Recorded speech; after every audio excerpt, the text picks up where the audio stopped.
Hi everyone, it's Linnea for LDRS Creative, and today we're going to be making an easy card using some of the new Halloween products from the latest Halloween and Christmas 2022 collection.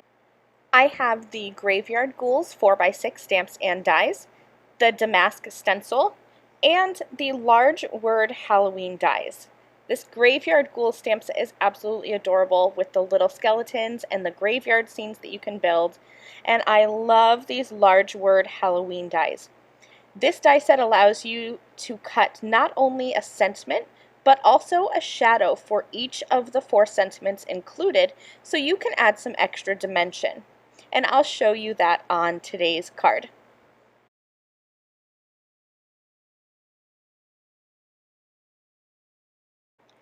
I'm going to start by temporarily adhering the Damask stencil onto a piece of A2 sized white cardstock. So this background is 4 1/4 by 5 1/2, and it'll perfectly top an A2 card. I'm using a few colors of LDRS Creative Hybrid ink. I'm starting with In Your Face Orange, and then I'll switch over to Fandango. So I'm using a bright orange and a bright pink, and just kind of blobbing some color on. I started with 3 areas of the orange to create a visual triangle, and the rest of the background I'll just fill in with the Fandango ink.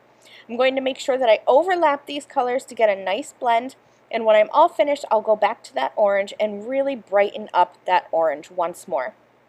I'll remove this stencil, and in less than a minute, I have this really fun background. And I love these colors together. They're perfect for Halloween. I'm going to use a previously released die set. I'll use the A2 diagonal stitched layered card toppers set, and I'm going to adhere the largest die onto that background that I just stenciled and run that through my die cutting machine. This is going to give me a nice diagonal stitched edge. I also used one of the smaller dies to create a white panel to highlight the center of my card. I know that I'm going to use that mysterious and spooky die from the large word Halloween dies. I've already cut the word out of white and the background out of green cardstock.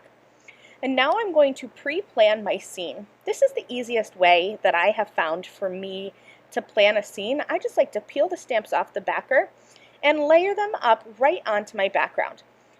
I decided to stamp this gate as well as both of the side gates, a couple of little ghosts, a crow to sit on top of the gate, and then 2 of these dancing skeletons. I'm going to do some quick coloring. I used a cool gray marker on the ghost and a pink marker just to add some little cheeks, and then I'll use a warm gray marker just to add a tiny bit of shadow to the skeletons. None of these images require a lot of shading or a lot of coloring. They're quite small and they're easy to color. I use the Graveyard Ghouls coordinating dies to cut them out, and now I'll just play around and add them onto my background and figure out how I want my scene to be laid out. I know I want that large wrought iron gate in the center, and then I'll add on to the sides. I'm going to have a skeleton on each side, a ghosty on each side, and I'll add that crow or raven onto the gate as well. Once I have everything in place, I'm going to start adhering things to my scene, and I'll pick everything up and kind of adhere that down. And as I was working, I realized that that white in the background was a bit too white.